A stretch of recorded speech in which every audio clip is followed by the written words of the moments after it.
Three, two, one. Welcome to the Lightforge. This is Adwukta. This is Merp's Happy Feast of Wintervale to all of you arena players out there. Hope you're staying warm and hope you get all the presents that you could possibly want this Wintervale season. Because Blizzard has given you the only present you should have been asking for. No Yeah, more MCT in the arena, hopefully forever.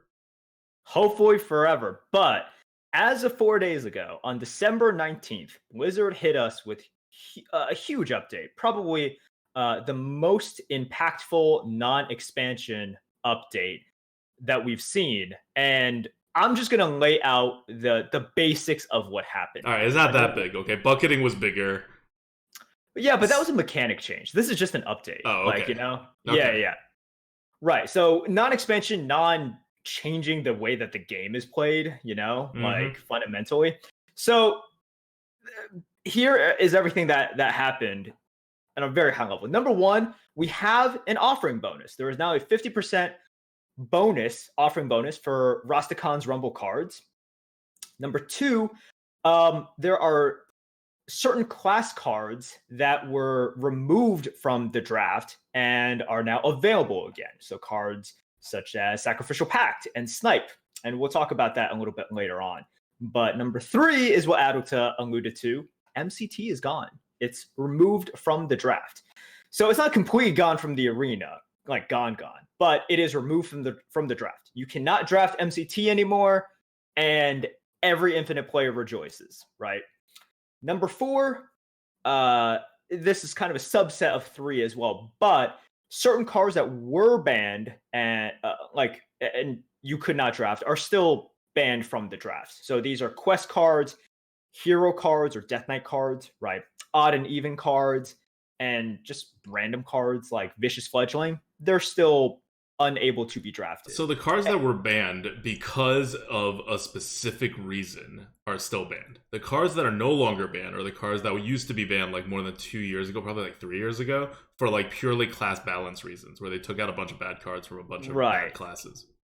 Yep. So that was like the balance ban, right? And you've been talking about this for a while. It's like, well, that's not needed. You have buckets. Nope. Anyways, the very last thing, in addition to these four things I talked about, is rebucketing. Rebucketing happened, and Blizzard provided a nice spreadsheet of the bucket list, which is cool. So, that's right. Yeah. Lots and lots of stuff. Lots of stuff. So we talked about MCT. We're not going to beat the dead horse on MCT again. Everybody is happy that it is gone. If you are not happy that it is gone, you are a terrible human being. And we just don't need to hear your opinion on this matter. So no more talking about MCT. It's as if it never was. Just a note. Blizzard has done some really ridiculous things in the last couple months between Mana Worm and MCT. Like, they've just gone back and revisited stuff that's just been a thing for so long that they've had so much time to fix, and they had always thought, oh, we're not going to fix it. And now, for whatever reason, they're going back and fixing these things. These are all generally good things. I don't think anyone, like, terribly objects, or like 95% of people don't object to these kind of measures, but it's interesting that they're more willing to go back and actually make the game better instead of preserving some like originalism, right? Like in their thinking. So that part's good. But let's move on to the meat of the matter. The meat of the matter here are threefold. One is old cards, then it's rebucketing, and then it's the meta where plus 50% class offering rate to Rastakhan actually does shift the meta a little. Do you want to start with the meta change, because that's it's kind of the easiest to wrap your head around. Plus 50% not only means you see Rastakhan cards more, which don't really have any exact theme. It's not like mechs, right? You don't just like get a bunch of mechs or anything. It's Rastakhan. It's kind of like everywhere. But what it does mean is you see everything else less, right? So yeah, you do see other stuff less, and it also does mean that there are certain things that you definitely can play around, right? I've watched a lot of streams since the patch has come out, and I always see like the big powerful cards that are under bucketed. They're going to show up so often now. So Scorcher, for example, right? You have to play around Scorcher. Everyone has a Scorcher. That thing will come out, Wait, if what's not in turn Scorcher? 5, the dragon that Oh, deals 1 Dragon damage to Maul. everything. Okay, sorry. Yeah. I just call it Scorcher, but you can call it. I know you have weird names for things. Well, so no, its I name don't is know. Dragon Maul. Like, well, Dragon Ball Scorcher, I guess. No, because Right, Scorch is a Dragon card. Ball is like an adjective for Yeah, what, like a that's Scorcher. true. Yeah, That's okay, true. Scorcher. But Scorch is a new card too, so I've been calling it Dragon Ball. But yeah, okay, yeah, that's still under bucketed. You're still gonna see that a lot, offering rate wise. So definitely watch out for that. The other cards are like Demon Bolt. You see everywhere now when you have a Warlock. I had a 12-1 Warlock off stream after the patch, and I just like it was a total crap deck. I'll post the tech list on Twitter sometime. But it went 12 because I had 3 Demon Bolts and I was on the board. And everything just got Demon Bolted. Why? Because Demon Bolt's like insanely low bucket and they didn't move it for some reason. And you get offered it all the time. So just like take it. So this also means that classes are, they have a more coherent identity around their new cards, right? It's not like every single deck is the same now, but they have more of an identity. It's like hunters probably get hatchets. Like, you probably should expect a hatchet if you want a hatchet, right? If you're a mage, you're probably going to get a blast wave. So you can sort of say, okay, well, if I'm drafting a mage, I'm going to get a blast wave at least. So you can kind of think about it in that way. Like going into turn 1, you can think about the potential synergies there. And if you're drafting a hunter and let's say you want to go aggro, you're like, well, I'm going to get a hatchet anyways, and that's pretty good. So it allows a little bit more planning when you're going into these drafts. Yeah. So the big cards, I think Blast Wave is kind of a trap to think about because it's still an epic card. So you did get a plus 50% offering bonus, but compared to other Rastakhan cards, it's still minus like 50%. So it's still minus net 25% offering odds of other Rastakhan spells. But like Hatchet, like you said, right? It's everywhere. You're going to get offered like 3 hatchets. It's the same as Demon Bolt. And they're really good cards.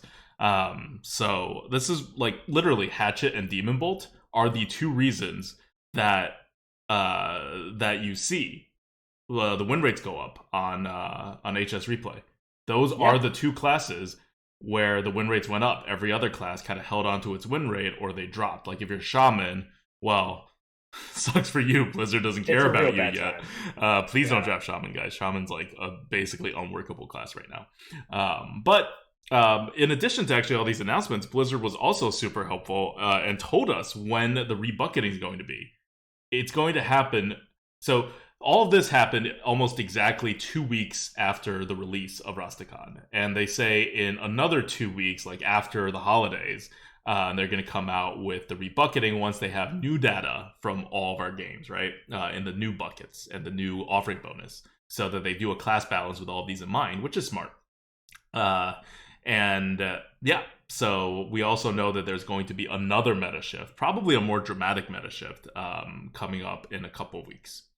Yeah. So we're in this this holiday in between Feast of Winter Veil kind of zone right now, where the meta's not that different from the Rastakhan release meta, but it does feel a little more Rastakhan-y, which is nice.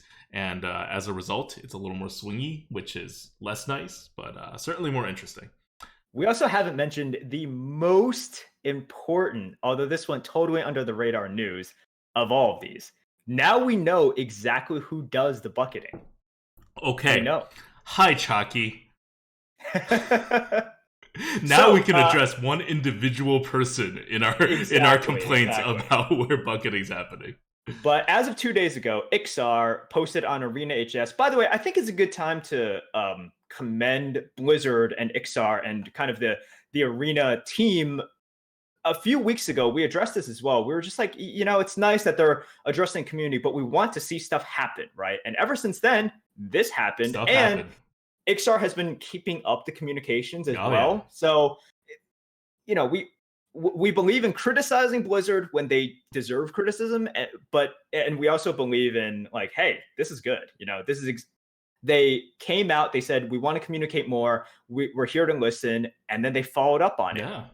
Yeah, so I that's mean, they awesome. have so much communication. You'll hear me bitch more specifically about things because I have more information now. But overall, definitely like a very good thing. And like these changes, like some of them are long overdue. Some of them are like not exactly long overdue. They just made them pretty quickly, right? Like Right. like the rebucketing. They were like 1.5 weeks out of Witchwood. They were 2 months out of Boomsday. 2 weeks is a good time. Like I feel like you could rebucket like after 1 week. At least like the really blatant ones like Belligerent Gnome, but like maybe there's no real need to if it's not really destroying the meta, right? Like bucketing Belligerent Gnome super high did not destroy the meta, right? So it wasn't like an issue, but it's all of these changes are just so positive and so like universal, right? It's like not just players who really care about the arena like them, just people who like barely play the arena hear about them are like, oh, these are good changes. So Blizzard definitely selected low-hanging fruit, but these are very good fruit to be picked. Yeah. I mean, we keep asking for the fruit to be picked, and they got picked. So we're all very happy that they got picked. Yeah. But 2 days are ago, there any more low hanging fruits? I feel like they've just like actually finished picking the low hanging. Like I'm trying to like before this podcast, I actually tried to think of like things that we had been asking for that had to be so easy to do and that they weren't doing, and I couldn't think of any. I don't know. The only like this is probably not easy. Like spectating drafts. Yeah, that's not easy. That's definitely not in the easy bucket. That's in the different teams have to do work. That's not like change a couple numbers and like get one programmer to work for like a week and Q&A to work on it. Like right. That's so I don't know. As I am sitting here today, like there are a lot of things I would like change potentially, but you're right. I don't know about low hanging fruit where you know Ixar's team or the arena team spends a few hours and are able to get it done. Yeah. Right. So 4.5 years after the release of the game, the low-hanging fruits of making the arena better have finally been addressed. All right. Better late than never, right? I know. But yes, going back to what I was saying before, we know that Chalky, Mr. Keaton Gill, is the person responsible for doing the bucketing. And Ixar also kind of hinted at, you know, they have their suggested method of moving is up or down half a bucket, and then they have specific rules for promoting from like 1 to 1.5 or demotion of those things. I mean, it's obviously happened. You look at the rebucketing; some of these are moved 2+ buckets, and we'll go over which ones were moved like that. So it's not set in stone that they just move a half bucket, but they're definitely like they have certain rules that they haven't told us yet. But they did tell us they have a rough 20-60 rule where it's based on card pick rates rather than win rates for the most part. Like Chalky has final say, but what's basically happening is he's following like a rough guideline of it hits if 60% of the time a card shows up, it gets picked. So on average, it should be 33%. So 60 is really high. Then it gets moved up. And if it's below 20%, then it gets moved down. And we're going to save like we have so much to get through today. We're not going to go into like systemic flaws with their system and bucketing and things like that, and using pick rates instead of win rates, which I'm sure they also thought a lot about, and that's more of a design decision than like a objectively good or objectively bad kind of format to use. But we'll talk about all of that in our end of the year thing next week. But just know that if you see some of the weirdness in the bucketing, there's a reason for it. It's because they set up a system that will cause those kinds of weirdness. And there's things they could do that's pretty low hanging fruit there to fix it. But that's more micro stuff. For now, let's talk about the big picture stuff. We talked about the meta and how it's changed. This is going to be a 2-week, maybe 3-week meta.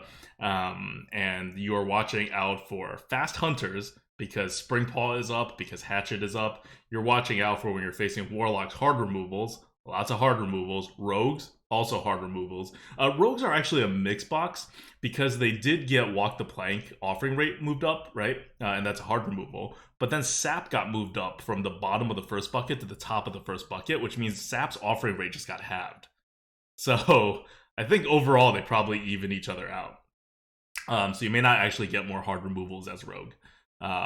But if you're a fan of Rogue, and we're going to play Rogue later today, Eviscerate got moved down half a bucket. So that's going to be really good. Eviscerate was rarely picked at the very top half of the top bucket, but now it'll get picked significantly more, I think. I think that was a good move. But yeah, you want to start with the old cards because the rebucketing part is going to get really technical and messy. All right, so let's just first go through the list of cards that are reintroduced into the arena, right?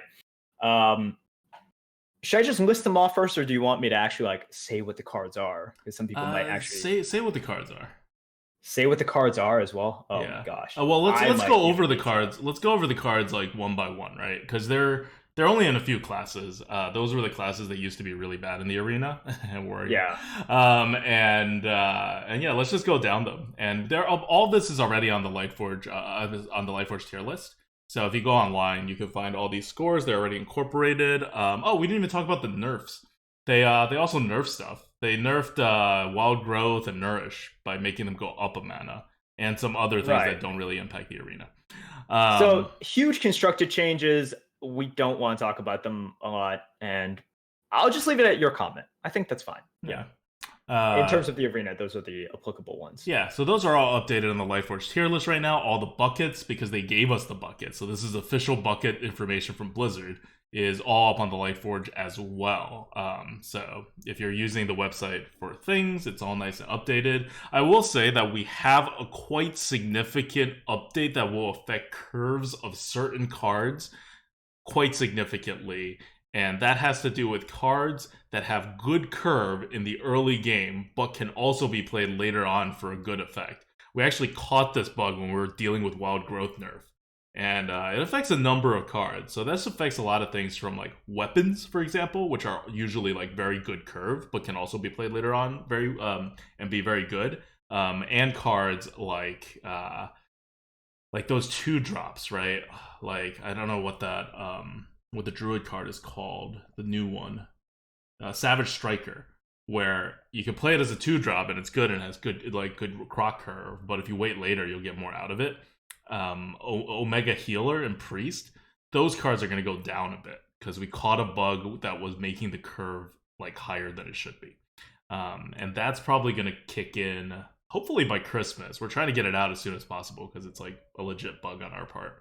And I don't know how it slipped through, but this was part of the Druid update, and it slipped through. So we've been living with this bug that affects a number of cards like that. But besides that, the rest is updated. Cool. All right. So should we go through the cards that are reintroduced into the arena? Yes, let's go through the cards that are reintroduced into the arena. Okay. And do you have the Lightforge scores, or should I be pulling them up as we go? I have the Lightforge scores. Great. So we'll talk about them one by one. Let's start off with Druid. So the first card that has been reintroduced is Savagery, which is a Druid rare spell. It is 1 mana, and it says deal damage equal to your hero's attack to a minion. And right now the score is a 61 on the tier list. So not great. Yeah, it's not a good card. We could just move on for the ones that are like bad. Yeah. And next we have Soul of the Forest. Treants. Yeah, exactly. 4 mana common spell. Give your minions Death Rattle. Summon a 2/2 Treant. And this is a 84 right now on the tier list. So all of these, by the way, are seventh, like bottom of the 7th bucket, I think. Mm-hmm. So if it's an 84, that's pickable a lot of the time. It's very good, yeah, for the last bucket. Yeah. It has some Treant synergies, right, with Dendrologist and whatnot, and it makes sure your board can't get cleared effectively. It's also for 4 mana. How many 2/2s do you really expect to get, right? Like maybe 2.5. Something like that. Yeah. It's about right. Like 2.5 2-drops. And you can play it with cards, right? Like with other creatures to like get it to trigger later on in the game. So you get a good amount of stats on the board. They just happen to be delayed 2/2s, which is not the best thing to get in the late game. Right. That's the thing. Because some people look at how good and how high something like Savage Roar is. And then they see this very, pretty low score for Soul of the Forest. And it's because you're delaying what you get from it. Where, yeah, you get the resiliency and everything, but all you get are 2/2s. And Savage Roar has the initiative, right? It has you front load all of the value. For Soul of the Forest, don't get a lot. You know, maybe you can solve the forest and trade, but you're still delaying the 2/2s as well. So Also has no reach, and Savage Roar half the time is used for its reach. yeah. But yeah, it's a usable card for its bucket. Definitely. All right. Next is Mark of Nature. 3 mana, common spell. I never understood why this was banned. Like it's very strange. Anyways, choose one, give a minion +4 attack, or give it +4 health and taunt. And we have this at an 81. Yeah. Seems a little bit low. I'm surprised. A 3 mana Cold Blood. Yeah, it's a 3 mana Cold Blood or a +4 health and taunt. Like, it's not good. It was never anywhere near as good as Mark of the Wild, which is why they chose to remove this one when they were removing cards. Because remember, they removed a bunch of cards because back in the day there were no buckets and there was no micro adjust, and so everything was actually random. You were offered a selection of random cards that your class had access to, a little bit skewed by rarity. And so in order to balance that, they just took away common cards that were bad for classes that were bad. And they had to take away a certain number of them, and this one got cut. I could kind of see why. It's just not that great of a card. We welcome it back, right? It'll add a little tiny bit of extra diversity. It's definitely usable. Like yeah. So yeah, it's not a totemic might. It is not a totemic might, although Dr. Stein is very happy that totemic might comes back. Some of these are good meme cards, if nothing else. Yeah, right? Anyways, those are the Druid cards. Usable cards, especially something like Soul of the Forest and Mark of Nature. Help it play like a mid-range kind of style. Yeah. Let's go to Hunter. And Hunter, the first card that we have being reintroduced is Starving Buzzard. If you guys have played this game a long time, you will know the history of it from its 2 mana origins. But anyways, Starving Buzzard is a 5 mana 3/2 beast. Whenever you summon a beast, draw a card. Yes. So amazing. Unleash the Hounds or bust. Basically. And this is a 73 on the tier list, which some people, like me, would think is very high for an aggro style, and it is, but it does have its uses in a more mid-rangey style, and you can definitely draw a lot of cards sometimes. It's an extra combo card for the combo style. That's it. And it's a crappy combo card even, in the sense that it's just like you kind of get decent value out of it if you pull off the combo. But hey, combo style could always use a little bit of boost in the arena. Yeah. So that is the first card. The second card we have Timberwolf.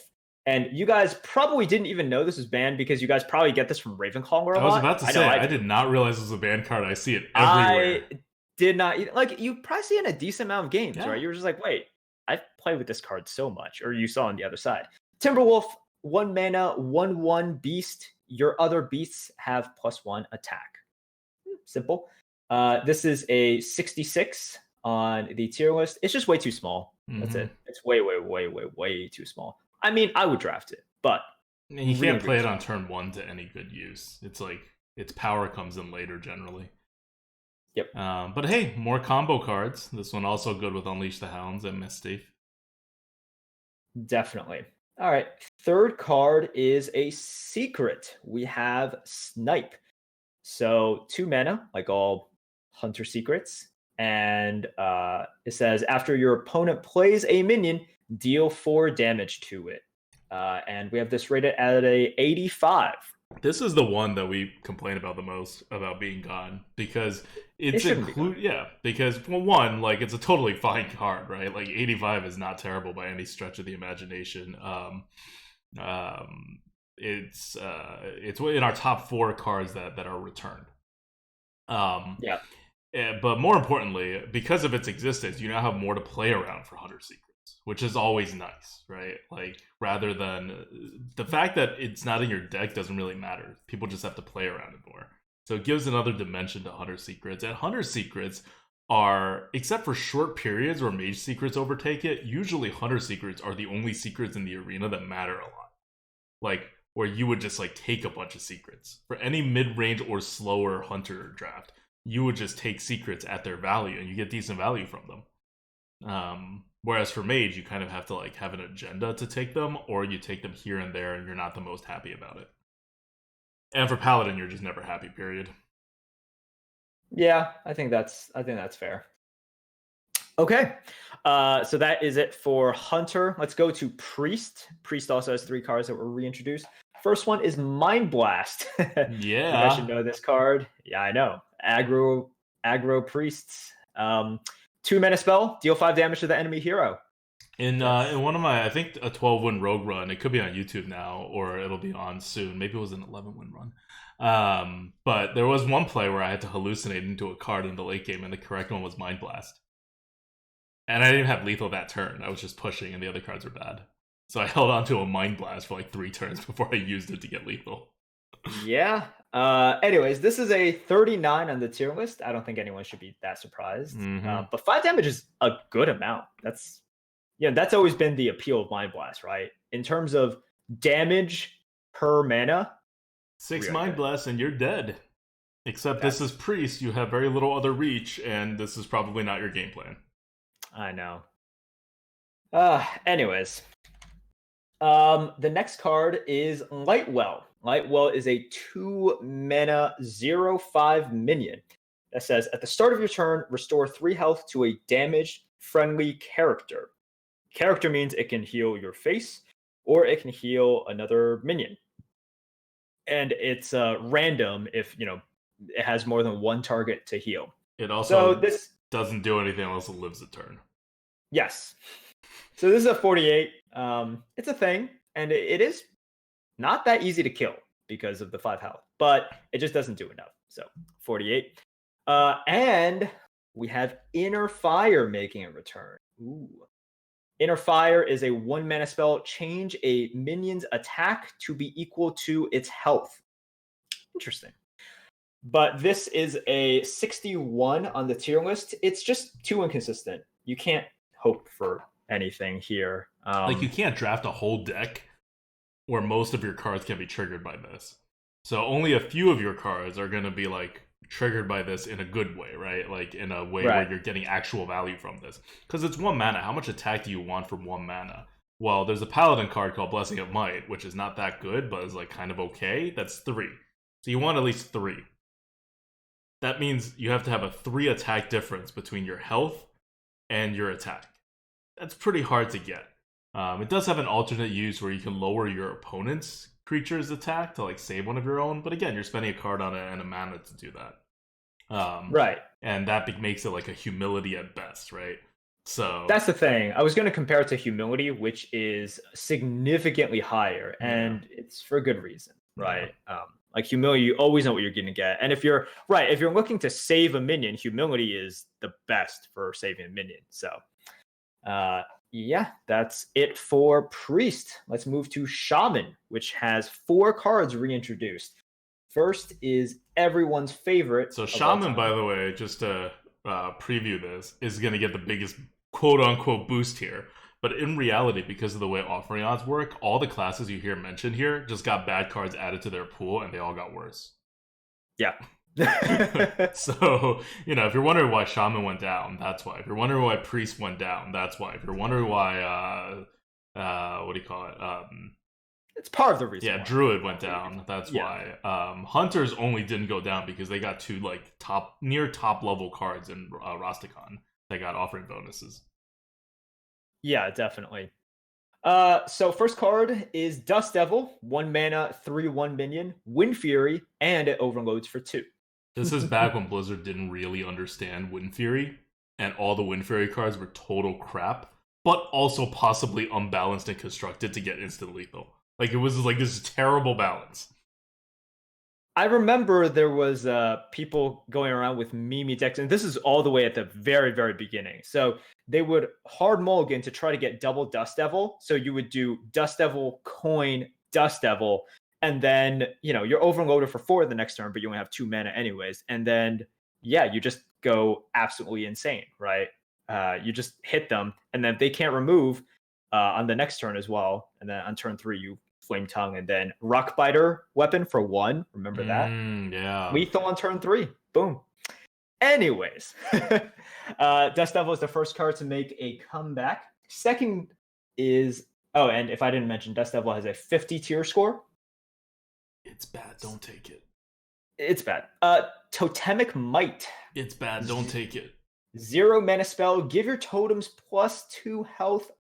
Pog Champ. This is a 9. It's really low. To be fair, this is very dependent on the amount of good totems in the meta, of which there's like very few right now. But there was a time when there were enough totems in the meta that this card was like a legit like 40 or something. Yeah. It was decent at one point, and by decent I mean like bad, but not like putrid. All right. So next we have Ancestral Healing. Ancestral Healing is another 0 mana spell that says restore a minion to full health and give it taunt. This is a 99. This is the best card returning, and it was the best card that left, so that makes sense. And it is effectively 0 mana heal your minion back to full health, which is like a 0 mana give a minion that is already on the board that has initiative something like 4 or 5 health in the mid game, and then you also get a taunt, which is good. Yeah, like, that's valuable. This is a really good tempo play. I remember even before it got removed, we kept on pushing this one higher and higher. You were a huge fan of this card. Oh, yeah. At some point, this card was like a 120 or 130 or something. It's not that good anymore because the overall quality of cards has improved. But yeah, it's still good. I would still like to have it in my deck. And it's also one of those cards though that no one's really gonna pick a lot. So in this rebucketing by pick rates, it's not like any of these cards are ever going to move above the 7th bucket. So yeah. And just in case you didn't know, the 7th bucket has like a huge offering penalty. So you only see it like a quarter or like a third of I think it's a quarter of the times that you would see a normal bucketed card. Yeah, the seventh bucket cards, that's the doldrums. Like, you just don't see stuff there anymore, because the selection rate is so low, and it is by far the biggest bucket. Everything is there. Like, so it's just part of the system. In the 6th bucket, you'd see things like half as much as you see in a regular bucket. In the 7th one, you see half as much as you see in the 6th bucket. Right. Roughly. Anyways, last card for Shaman is a 4 mana 3/3 minion, Windspeaker. It has Battle Cry, give a friendly minion Wind Fury. And we have this at 89. So pickable. Definitely Do you pickable. remember how triggered we were that they excluded Wind Fury, like Windspeaker? Windspeaker. And did not exclude Wind Fury, the much worse card. Right.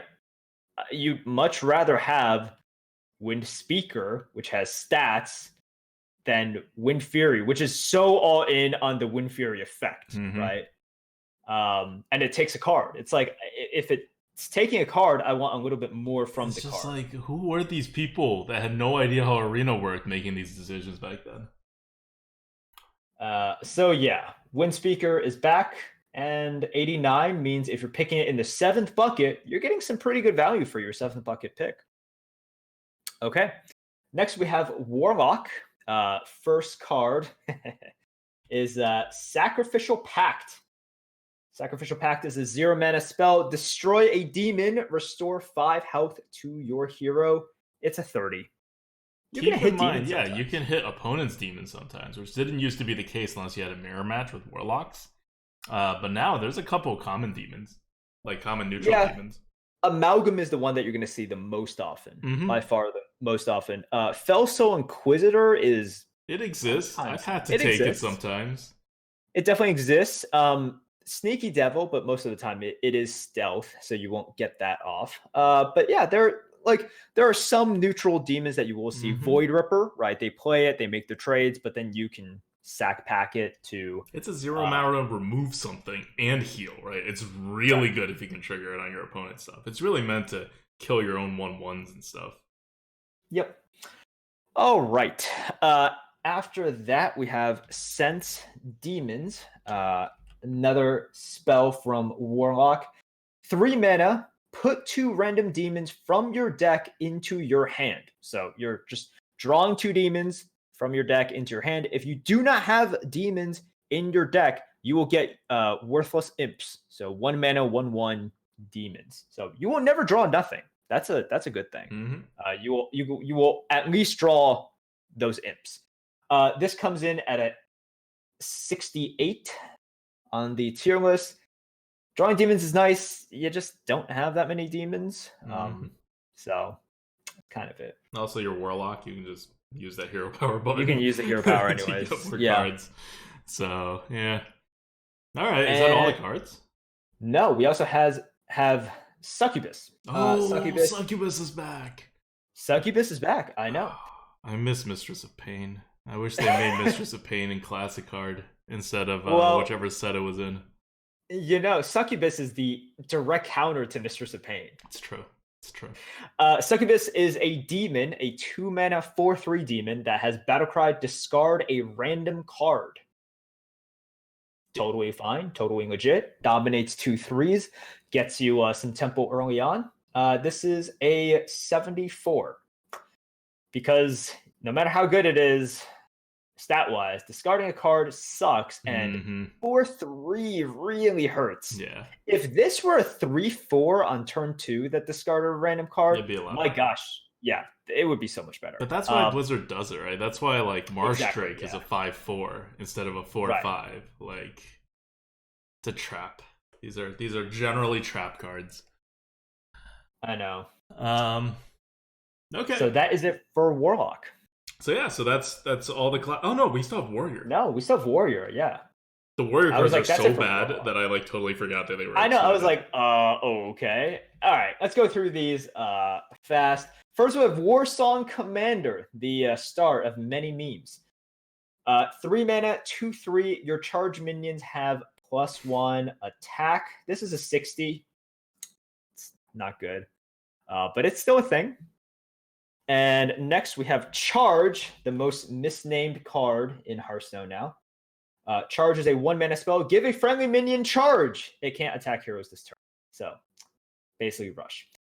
This comes in at a 76. But not rush. You can't even get rush synergies with your axe. Yeah. So worse than rush. Well, unless you have a Warsong Commander. Warsong Commander. There you go. Next, we have Rampage, 2 mana spell. Give a damage minion +3/+3. And this is a 61 on the tier list. Okay. Rampage could be useful, by the way. Depending on the kind of deck that you have and how much on the board you think you're going to be. If you think you're really going to be on the board, it's a decent way to get more tempo. It's just most decks these days don't stay on the board that much. They're on the board and they're off, right? You don't get to buff the guy you want. All right. That's it for the new cards. The new old cards, we're happy to have them back. We've been asking for them for a long time. And, from what I heard from Blizzard, it wasn't like a flip the switch kind of deal. They actually had to do work to, get these cards back in. It was not like a click enable on this card and it will be added into the arena. So we're thankful that they got that work done and that these cards are back in the arena. You're not going to see any of these too much, but hey, more cards in the arena, always better. Up to a certain point. Let's move on to the buckets. Okay, so Blizzard moved a lot of buckets around, and I've broken this down into quite a few sections, and I'll just kind of go over them in order. This really gives you, the point of this part is one is to tell you where things are and where they may be different if you played a game last week. But more than that, it's a window into how Blizzard's dealing with things. So the first category that I have here are cards from Rastakhan that Blizzard move 1.5 or more buckets. Blizzard almost never moves things more than 1 bucket at a time. I would say 90% of all their bucket movements, 95% of all their bucket movements are just half a bucket or 1 bucket. So to move 2+ buckets means that Chalky reviewed the stats, and I think this may be the first time that Chalky actually is the guy for the buckets. Maybe because he's only been at Blizzard for not too long. Anyway, there were some drastic movements here, And this is basically Chucky admitting that he was wrong, right? Like, if you're moving things 2 buckets, there's only 7 buckets, right? They put most of the things in, like, the 4th bucket, which is in the middle. To move it 2 buckets is, like, I was more than 50% wrong on this card. And that is Pounce, which moved down from the 2nd bucket to the 4th. That's the Druid card that gave +2 attack. You know, we don't have it rated terribly high. I know a lot of people were high on it. Chucky was definitely not the only one. And it's proven to be a totally playable card, but not like anything like backstab, right? That was the concern. It was like people were treating it as like a slightly worse backstab when it was a significantly worse backstab. And Druids don't have combos. The second one is the one that we complain about a lot, which is Belligerent Gnome, because it is a neutral. This was the highest rated neutral card, and it got moved down 2 buckets into the bottom of the 5th bucket. Ooh. This was the card that Blizzard actually stepped out. I think it was like top of 3rd or bottom of 3rd or something, and said, this is our best neutral card of the set. And, very quickly, it became apparent both in win rate and pick rates that this is kind of a crap card. Not like 7th bucket, but like bottom of the 5th is kind of where it belongs, right? Maybe even top of the 6th. But they moved it to pretty much the right place. Not sure what happened there, but again, we heard when we were like rating Belligerent Gnome, plenty of people who were like, "Oh, this card's gonna be good." Yeah, and we were like, "No, it's almost certainly not gonna be good because it's too easy. Like, it's something we've seen before. It's not like an overkill card where, like, we have to think a bit harder. There's not a lot of thinking with this card. It's more like this, it pounds, and just like straightforward cards. We know where they're going to be. But glad that that's been rebucketed. And whenever new cards come in and they get overbucketed, it doesn't affect the meta negatively much. It's just not in the game. So now you'll see Pounce and Belligerent Gnome in the game more. Magash Enforcer, which is the 8 mana 2/14 Taunt Divine Shield or whatever, was in the 3rd bucket, or the top of the 4th bucket, I forget, but it's being moved also to the bottom of the 5th bucket. We had it rated pretty low, like around the bottom of the 5th bucket, but it was a card that in our review, in our preview of the cards, I noted that I had no idea how to treat this card. Like, I just listened to the algorithm because I couldn't wrap my head around it. I remember you told me that. Yeah. I mean, you were pretty confident this card was not going to be good. But I couldn't really think it through in my head. And I was like, well, the algorithm knows how to deal with Taunt Divine Shields. That's pretty normal. And, we got that one right. Dragon Roar got moved to the top of the 3rd bucket. It only moved 1 bucket. It moved 1.5 buckets. It was in the bottom of the 4th bucket before. So Blizzard is responding to the Dragon Roar issue. Now, question whether it should be moved up even more than that. I think there's a good case to be made for it, but it's pretty close. Like, I don't think you're... Like, for the people who think Dragon Roar should be a top bucket card, it's not that good. Like... No. We have it at like a 140 or something, which for the Warrior... It's like, probably the 2nd bucket is where we would put it. Yeah. There are some really bad dragons. Yeah. And, like, you could definitely just miss with it. Completely miss with it. So that definitely brings it down a little bit. I think people have seen the post on Arena HS where people get double Temporis, right? Yeah. Or, I mean, Temporis is like the one that is... sometimes you can make it work, but most of the time it's a very dead, if not like dead and dangerous card. So, yep. So I think it may move up a little bit more. But they already moved it up 1.5 buckets, so they know this is a recognized issue. And then Overlord's Whip got moved down to the 6th bucket. It was in like the 3rd bucket or so. It was in some ridiculous bucket before, where I don't know why Chucky thought this was a totally okay weapon for Warriors to have. It's not. Also, just a note, a lot of the times when you go by pick rate, it's more like what people are comfortable with and less about really how good the card is. So especially a card like Overlord's Whip that will hurt your own creatures, people just aren't going to be comfortable with that. So you're going to need like a strong like win rate argument to back that up if you want to move it up, I think. But Blizzard's kind of committing more to this pick rate thing, which means actually a lot of things are going to be misbucketed if you're considering how good the cards actually are. Pretty much anything that kills your own stuff or hurts yourself are things average players are less comfortable with, and they'll pick away from it. So it's one of the reasons that Keening Banshee is still like, is it the last bucket? it keeps moving down. It keeps moving down, right? Because no one picks it. No one picks it, and it was one of those things that I think people asked Ixar about in Arena HS, and Ixar basically just said, "Yeah, it's because no one picks it, and because people aren't comfortable picking it," which makes a lot of sense in terms of I can see why people don't pick it. The card is extremely powerful though, and it's really, really, really misbucketed now. Like it was misbucketed before, but like a year ago, but now it's just stupidly misbucketed, and it's because people don't like to discard or burn cards off the top of their deck. It's like a feeling thing, not like it's a feeling not thing. like a helps you win the game thing, right? Like if Right. you had a card where whenever you play it, it like, I don't know, deletes a random file out of your computer. It could be a really good card, but people aren't gonna pick it, right? So that's like how people feel about this, except it's actually literally doing nothing bad. But yeah, the pick rate stuff basically favors the drafting experiences and availability of choice for average players over like having an actually good and well-balanced meta, especially at the top. Because you're now just going to see more, like anything that's misbucketed, top players are going to pick way more. Because all the top players know what's misbucketed. And so the meta is going to be formed by that stuff, right? Like if people didn't want to pick Fungalmancer, for example, well, what do you think all the top players are going to have?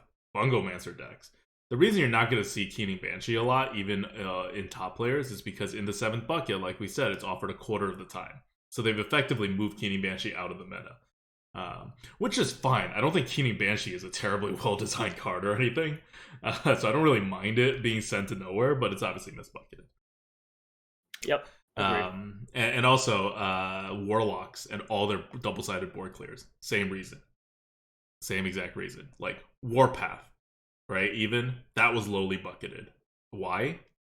Because people didn't want to do that, and then it became like a staple warrior card, and people started realizing, oh, this is how you play warrior.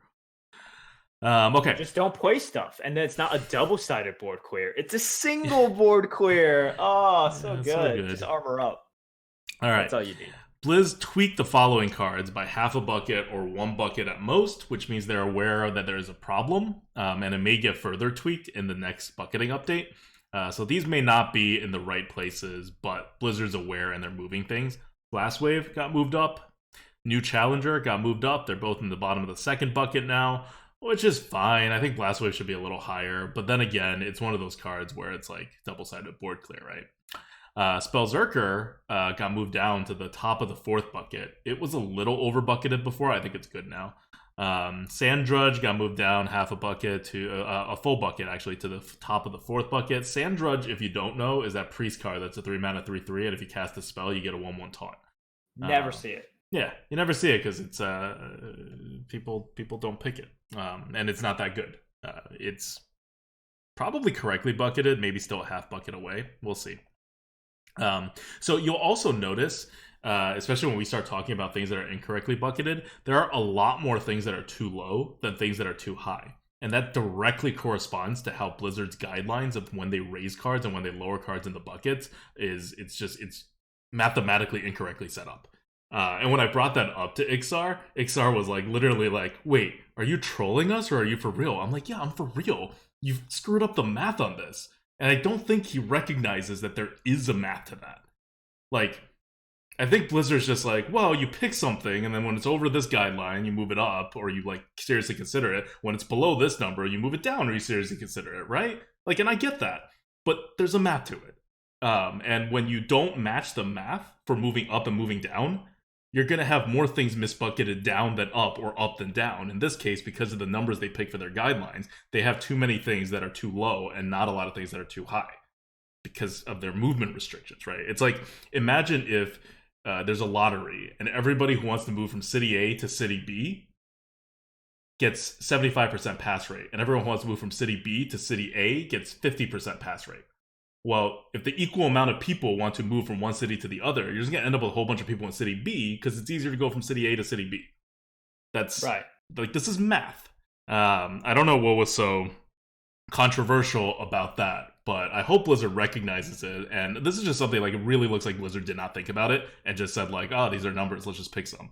It might be something that unfortunately they don't fix, and then after another year where it's like a huge tilting point. That's right. I'm hoping not, right? I'm hoping Chalky, especially as Yeah. the arena bucketing person, will listen to this podcast about bucketing and realize that there's a math to it, and talk to their math person who will very quickly tell them the correct like answer to this. This is like not hard math. I'm not like, oh, I'm so smart, I figured this out. This is like pretty basic math. Essentially, right. And I read the thread as well. And if I misinterpreted, you know, on Blizzard's end, Blizzard, I apologize.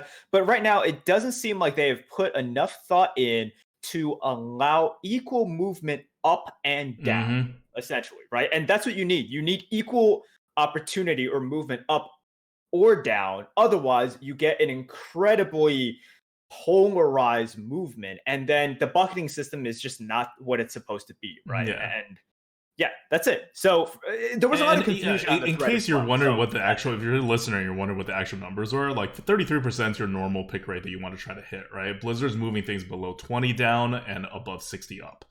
If you know how to do these kinds of things with math, you'll quickly realize that 20 and 60 are not the numbers to pick. Neither of them are the numbers to pick. But if you were to pick either 20, you would get a much lower number than 60 for your bound. And if you were to pick 60, you would get a much lower number than 20 for your bound. And you know, that's, you can't pick the two numbers independently. You have to pick, like, you can pick one number if you want, but the other number you shouldn't pick one number. There's there's a better way to do that too.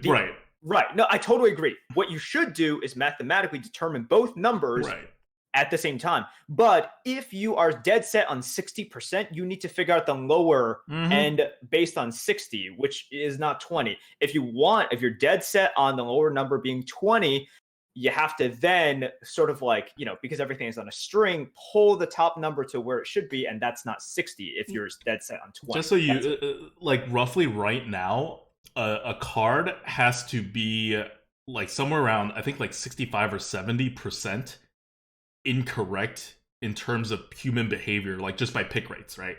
Like, people have to be favoring a card like 65 to 70% to be able, like, more than they should. Like 65, sorry, 130 to 140% more than they should be in order for a card to get moved up. So they don't get moved up because it keeps falling below their line. But anyway, hopefully, you know, XR passes the message along and they figure it out. And they figure it out faster so we can get things bucketed correctly faster. Anyway, other cards that are moving down. Drakari Trickster moved down to 4B, bottom of the fourth by half a bucket. I don't know. I guess people didn't like how random it was. It's fine where it was. It's fine where it is now. I don't really have an issue with that. Reckless Dire Troll got moved down too a little bit because it's not a good card and they misbucketed it. And it may get moved down even further, I think. Cheaty Angle. Okay, here's the two things that they moved, that they rebucketed slightly that are just like wrong. Like, I understand why they did it, but I don't think it's necessarily right. So Cheaty Ankle Biter got moved down a bucket from 4 top to 5 top. And it was fine. It's still okay in 5 top. I'm not saying you got to move it back, but it really shouldn't drop more. Like, it kind of concerns me that this was a card that was picked out to move so much because people weren't picking it. Like, I get that it's a little bit of a nuance. I remember when we rated it, people were like, oh, why are you rating it so high? And we're like, well, you know, we had a Blowgill Sniper. We knew what that was. We know how much lifesteal this is going to, like, approximately get. Like, you can math it out. It's not that difficult. But I can understand if average players would look at it and just see, like, an understated card that also doesn't heal a lot, right? So, I don't know. I hope it doesn't go down to the 6 bucket, because then we'll never see it again. And it's really quite a well-designed card, I think. I think Arena needs something like a Cheaty Ankle Biter. And this is coming from a Hunter player, so I hate Cheaty Ankle. Like, I hate it. It presents me way too many problems. like the stupid thing that actually I have to remove. And Mhm. when I remove it, it heals as well. But I think Arena is healthier for something, in terms of initiative, this is kind of the initiative that you want, right? And it extends the game just a little bit more. Yeah, let's not make sure that this gets relegated like The to the Keening doldrums, Banshee. and right, and that you just never see it again. Yep. And the other card, this one I'm so sad about because Paladins suck. We all know that right now. They got a really good card. They got two really good cards. One is a new challenger, which everyone will love because it's random and it's easy and whatever. Then they It's got stats. another card. People Yeah, like stats. people like stats. Yeah. It's not hard to figure out. Then there's Bloodclaw, which is a really good card, and it's performing really good by win rates. And it is the 1 mana 2/2 weapon that Battlecry deals 5 damage to you. Apparently, no one picks this card. This card got moved down like more than 1 bucket, I think. It's now in the bottom of the 6 bucket. It's not showing up anymore. Like, even with the Rastakhan bonus. Like, I didn't see it too often before because I guess people didn't like picking it. But I was using it very well.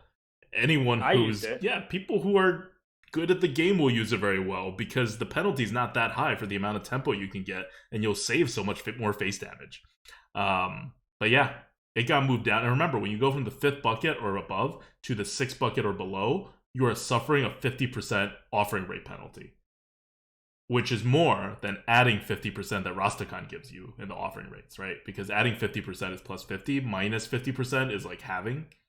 So if you have it, you have to double it to get back to where it was, but you only add 50%.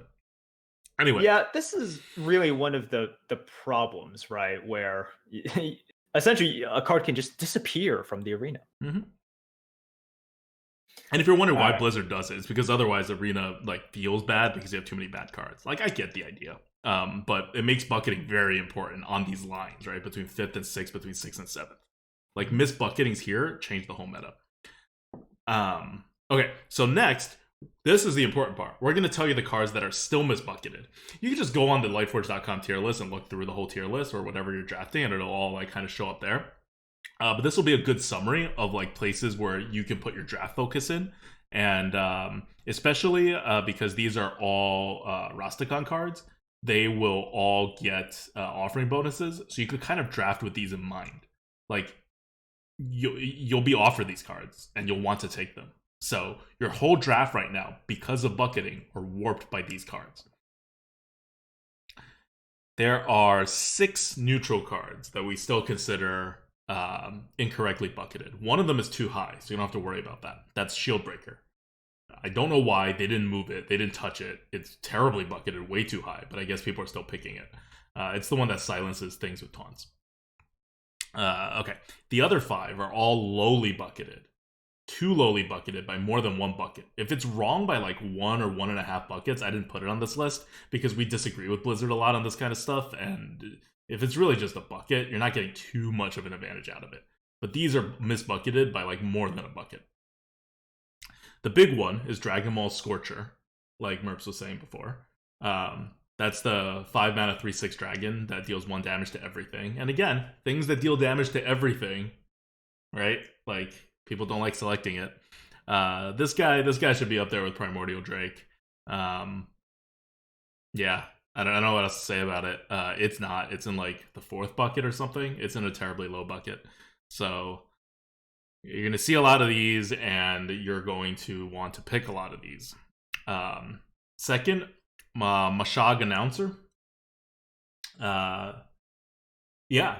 Mashag Announcer is in the like 4th bucket or somewhere around there, and they didn't move it because people aren't picking him. Like, I don't know why. I think maybe it takes too much analysis to figure out how OP this card is. I see your expressions, Merps, but like, yeah, I don't know what else to say about it. I don't know what. I don't know what else to say either. This is a very, very surprising. It's not like a pro card or anything. Everybody gets the same use out of this guy. Yes, definitely. And what was the card again? Mashag Announcer. Oh, okay. Magash Announcer, Mashag Announcer. I don't know. Those consonants can really be reversed. I don't think Mashag minds. Okay, so that's an epic card. You won't see it too often, but if you see it, you pick it, right? Okay. Next is Ticket Scalper. they placed it in an okay-ish bucket. It's a little low, and then they didn't move it. I think people are still hesitant to take this card, but I know I keep losing to it, and I know it wins me some games, and it does exactly what we thought it'd do, right? Like, it wins us a quarter of our games, it loses us a quarter of the games that it comes out, and the other 3/4 of the time, it's a slightly below average drop. And it's, like, unhealthy, and please don't keep under-bucketing it. Like, if this should be in the bottom of the third bucket, it should be put in the top of the third bucket, at least, right? It's like that. It's not like if this should be in the bottom of the third bucket, you put it in the bottom of the fourth bucket, and you're like, close enough. Like, no, this is not the card you want close enough. Other cards, fine. This is the card you want to not be in the arena so hard. Yeah, I remember I was playing as a hunter. I dropped the announcer, and my opponent thought about it for a long time. Like, he really just like, I could see the struggle and the pain in his turn. And I don't know what the other options were, but as it was roping, he put down the Steel Rager and reluctantly targeted the announcer, and it hit my 2/2 instead. And I won the game off of that. That's it. It's stupid. And I was watching Dread stream as well, and someone else was just like really hesitant, and then Dreads had the announcer on the board, and then he rushed out the 6/2, right? The 6/2 rusher, and then instead of hitting the announcer, it hit face, and Dreads just won right there. Like, it's stupid how you just win the game off of it missing and hitting like what you don't want it to hit. I don't know. Like, it doesn't. I don't think it rewards. Well, there is a risk assessment to it, but you're just like, okay, I guess I take this. Like, let's flip for the game right here and now. Yeah. That's essentially it. Yeah. Yeah. I mean, I was talking more about the taking scalper for that, but sure. I want to bring that up because I think they're both. I'm just like, now that I played a lot with the announcer, I'm like, this is pretty dumb. This is. I don't mind the announcer's RNG because you could just not target it. Like, sometimes you have to target it, but just imagine it having like more defense or whatever, right? Like, I guess. Whereas the ticket scalper, it's really like, do you have the card or not? Because the Magash announcer is going to be a 6/5 body at best that can do stuff that someone paid 6 mana for. So we're back to Magash. I don't know. I just don't think it matters. They're ogres. They're my people. They wouldn't mind. Okay. So more under-bucketed cards that have high impact. Former Champ. It's still in, like, what is this, bottom of the 5th bucket or something? I forget. It's just so low. I pick it almost every time it comes up. Yeah, bottom of the 5th bucket. Oh. It's a totally legit 5-drop. Like a premium 5-drop. Good 5-drop. Why is it so low? I don't know. But you're going to take that a lot. So these are and the last one is Snapdraw Shellfighter, which is the weird version of taunt/protect thing. It doesn't exist anymore. Yeah, it's been moved down to like the 6th bucket, I think. And it's epic. Sorry, no, it's not moved down to the 6th bucket. It was in the 6th bucket. I think it stayed in the 6th bucket. And I can see why people don't pick it because it's weird and they may not understand it, and so they may not want to play a card that they don't understand. But it's really good. I don't know what else to do about it. It's such a shame because I want to see this card being played in the arena, right? I think it's a cool mechanic. I think, if you want on the board play and you want, like, it's a cool card, but because of where it is right now, you just won't see it. Even when you recognize it's good, I never get the opportunity to draft it. That's the problem with the line between the 5th and 6th bucket and between the 6th and 7th bucket. If a card is misbucketed, like a good card is deemed to be bad, it will be seen less, not more. And then no one will complain about it because it's seen less. You've just effectively written it out of the arena. So it's sad to happen to a new card like Snapdraw Shellfighter. It never even had a shot. No, right? It started in the 6th bucket, and it was an epic card, and so it was over. Epic minion in the 6th bucket. Yeah. But so looking at the cards that you will be offered and you will want to take, you have over here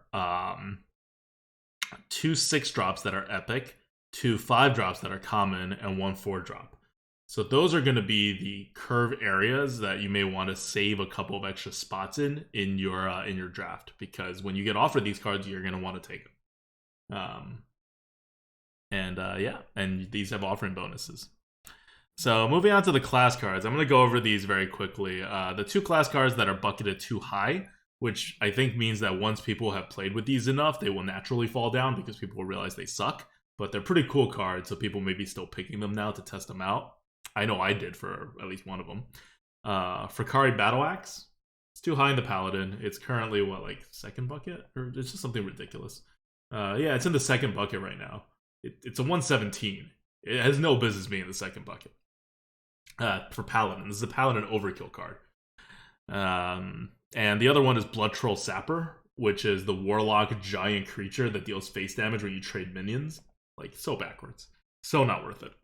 That one's also too high. So those, I think, with Blizzard's current system even, it'll naturally fix itself. But if they don't change the way they do the math on the rebucketings, the rest, who knows how long it'll take to fix, right? And the rest is Scorch and Mage is still too low. Scorch we have as a 134, and it's in the top of the 5th bucket. Too low. That's the one that has elemental synergy. Big Bad Voodoo in Shaman is too low. We have it at a 153, and it's in the top of the 4th bucket. But cards like Big Bad Voodoo, I think people just don't like. So I don't know if this will ever go up, no matter what system they change it to. It's random, and it requires you to... the best use is when you have the board present, right? Not when you just plop something down and then defensively use it. And yeah, people don't like random, and people don't like...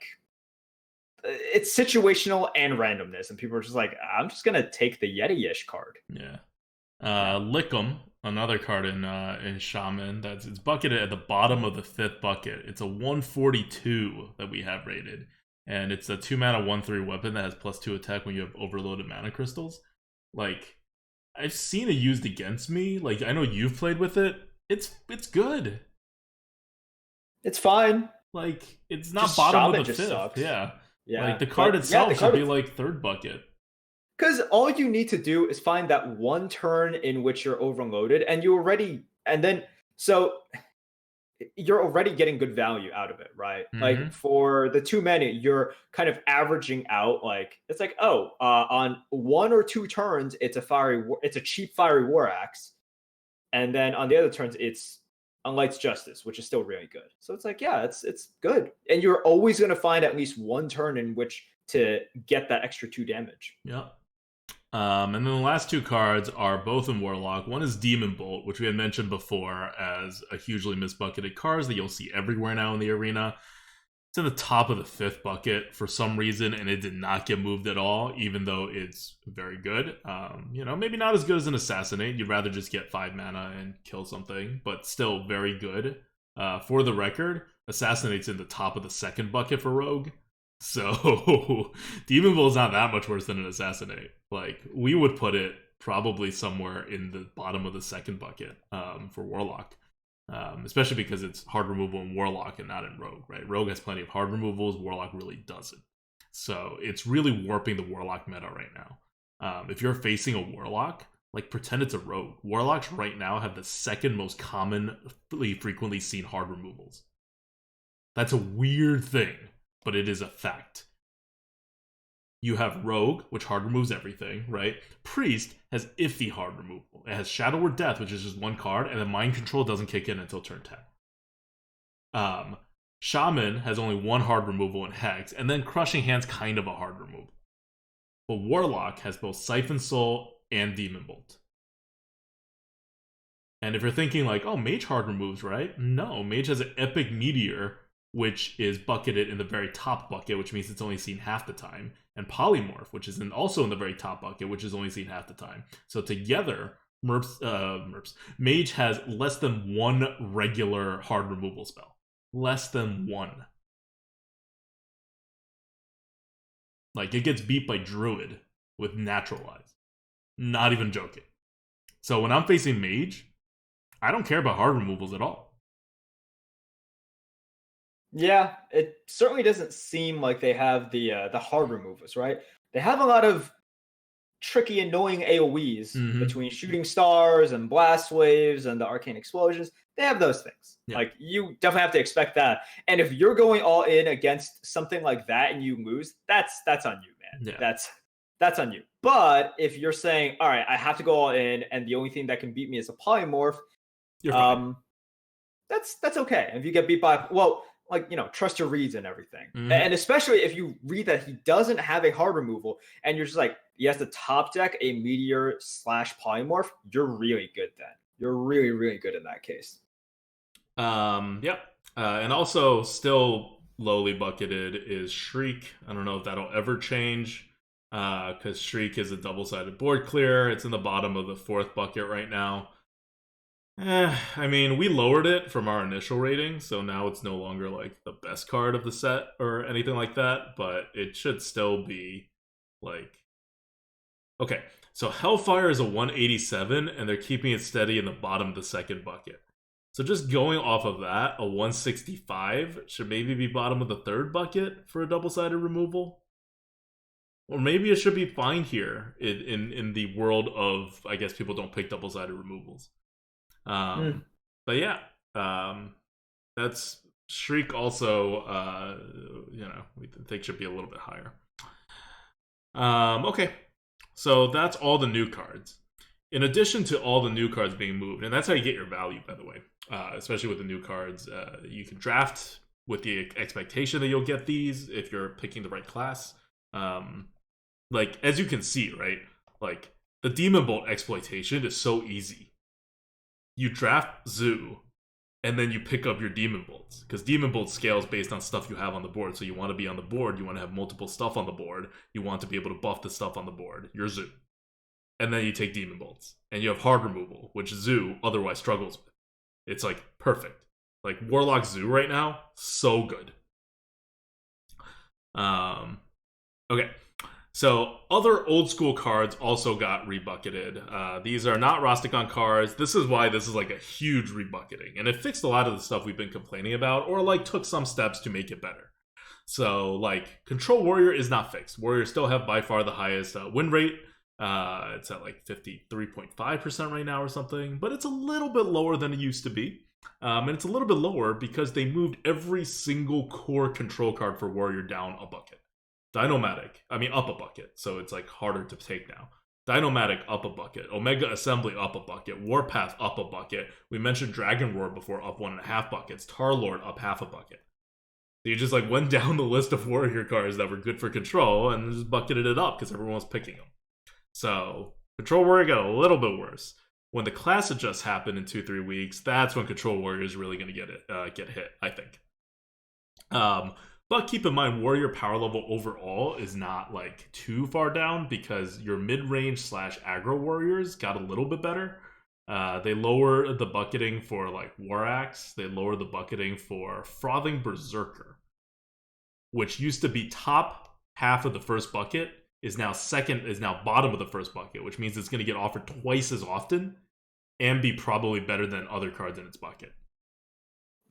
So that's gonna see a lot more Berserkers. Yeah. Yeah, and that's a broken, bad card. Not very well designed, I think. So it's gonna be problematic. But it's not like great for control. So it's making the more on the board warrior a little bit better. And there's a few other warrior cards that got moved down half a bucket or 1 bucket that will help mid-range warriors. So the gap closed a little, right? We were complaining before that mid-range warrior was really not a thing because control was so powerful. They're making control a little bit more expensive and making mid-range a little bit more cheaper. The gap hasn't closed by a long shot. Control warrior is still the way to go if you're drafting warrior, but if you really want to play mid-range warrior, it's pretty good now too. Got a little better.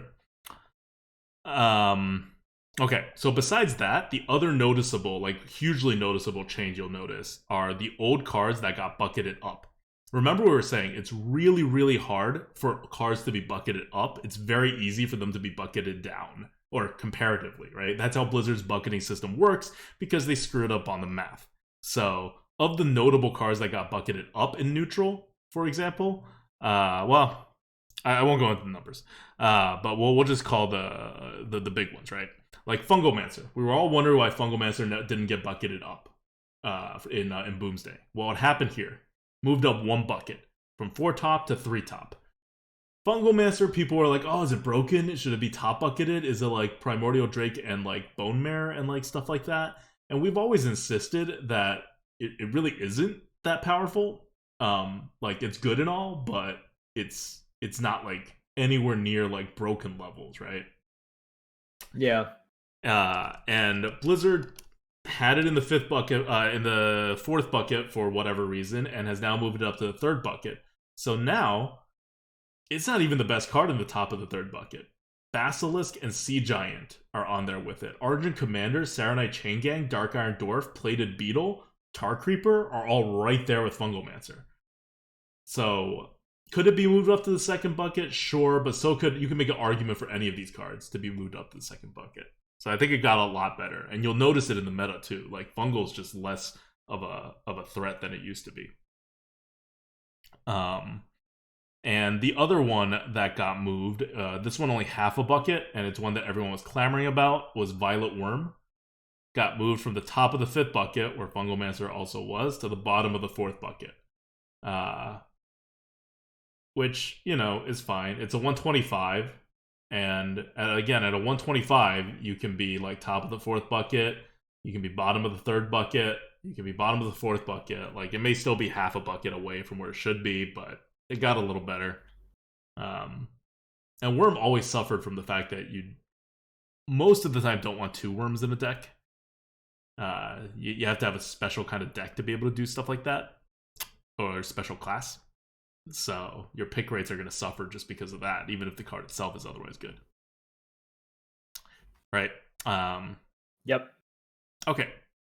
The other 2 notable buckets are bucketing down in neutral. Worgen Abomination got bucketed a bucket down.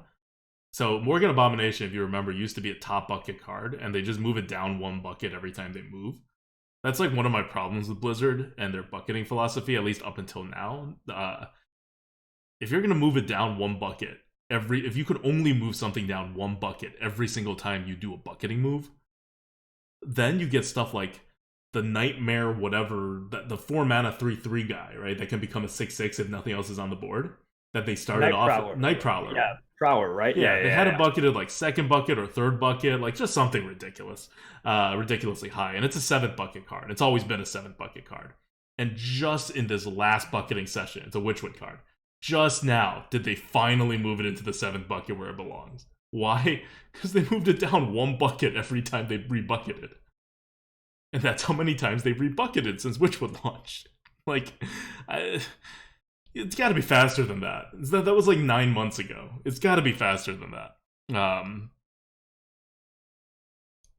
Anyway, this is what's been happening with Worgen Abomination. Started out in the top bucket. Now it's finally in the 4th bucket. It's getting to where it belongs. I've already seen it be picked a significant amount of time, even when it was in the 3rd bucket. So now, when it was in the top bucket, I never saw it and I never picked it, and now I pick it a ton and I see it a ton on the other side as well. So it's in a good spot. Yeah, especially if you're like in a class like Mage or like Druid or like, you know, Rogue even. You're gonna see more of it. I think it could still move down more, but we'll see. And Missile Launcher. This is the card. It moved down a whole bucket, down to the top of the 5th bucket. It used to be a slightly over bucketed card. And now it's like, this one's correct now. Like, you should take Missile Launchers. It's a 118. It's actually on the top half in our tier list of the top of the 5th bucket. So this got moved to a spot where it's like, you want to pick it. Yeah. And it does the same thing as Dragon Ball Scorcher. And it probably got moved down for the same reason as that Dragon Ball Scorcher didn't get moved, which is that people don't like double-sided board clears. And it means you're going to see a lot more 1 damage ping everything stuff.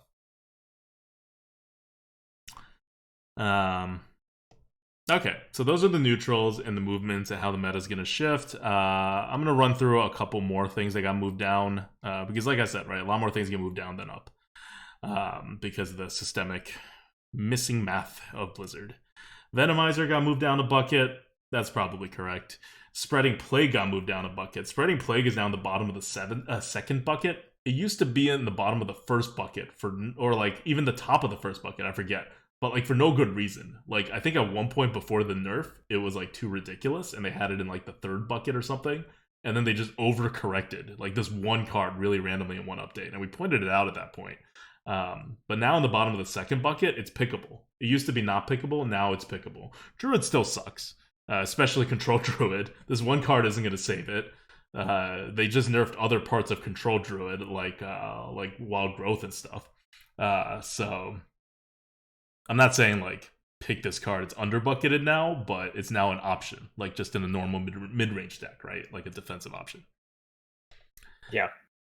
Crystal Lion got moved down to the third bucket. Void Analyst got moved down to the fifth bucket. Agree with both those changes. Zap got moved down to the fifth bucket. Finally, Zap was too high for the longest time. Twilight Acolyte got moved down 2 buckets to the fifth bucket. I guess there's fewer dragons now in Priest than there used to be, or it got like diluted significantly. Voltaic Burst got moved down 2 buckets. It needs to go down even more buckets. You know how much we hate Voltaic Burst. But those are good changes. So finally, one more notable change is Duskbreaker got moved down half a bucket, but it used to be in the top half of the first bucket, which means like Eviscerate, like Frothing Berserker, you're going to be offered double the Duskbreakers now. It's still a terrible card for its bucket. Like, they need to move that thing down more, but I don't care because I don't want to ever see this card. But I did face a guy with double Duskbreakers the other day. Like, literally 2 Duskbreakers, and then he played a potion on one of the Duskbreakers that brought it back into his hand. I still won because he was playing, like, some, like, janky, like, you know, Synergy Dragon deck, and I was pushing hard. But it was interesting. I was, like, just sitting there being like, I guess I'm playing around multiple Duskbreakers now. Yeah. Okay. And finally, really, really quickly, the following cards are gone. They have been moved into the 6th or 7th bucket, and they used to be outside of the 6th or 7th bucket. So their offering rates also got killed. EMP moved from the bottom of the 4th to the top of the 6th. Piloted Reaper, bottom of the 4th to top of the 6th. Mythwraith, Nether Soul Buster, Toxologist, Framebot, Bewitched Guardian. To whatever extent in your mind you were like sort of vaguely playing around these cards, don't anymore. I mean, you shouldn't be playing around these cards anyway, but just so you know, they're going to get offered less. And that is the full summary of all the bucketing movements that you should care about that happened. Sounds good. A lot of changes. All right. Yep. So that's that. That was a long podcast. I'm sorry I went on for like 30 minutes about this, but now you know all the bucketing changes that's happened. And these are, like we said, right? This is like the biggest change that's happened in the arena that wasn't an actual rule change. So it's good. Like overall, I think we're in a more fun meta, even if it's also a more swingy meta, and my win rate is lower. All right. I think that's it for this week, right? Yeah. Oh, do you have a question from the GOAT? No, not really. Let's just punt it. Okay. Well, we got to give a shout out to the patrons at the end of the year. All right. Just to remember that. Because we haven't yet. And next week, be sure to tune in. We'll do an end of the year review, talk about arena, you know, what's happened this year, talk about what Blizzard can do better in the arena, and give some predictions for next year or something. It'll be a fun, Lightforge to end the year. And special bonus, Merps is gonna be in my apartment for this Lightforge. Exciting times. So we can prove to you via video, if you watch this on YouTube, that we are actually 2 separate people. Technology is amazing these days. All right. So yeah, until next week then, this is Adwikta. This is Merps. See you guys.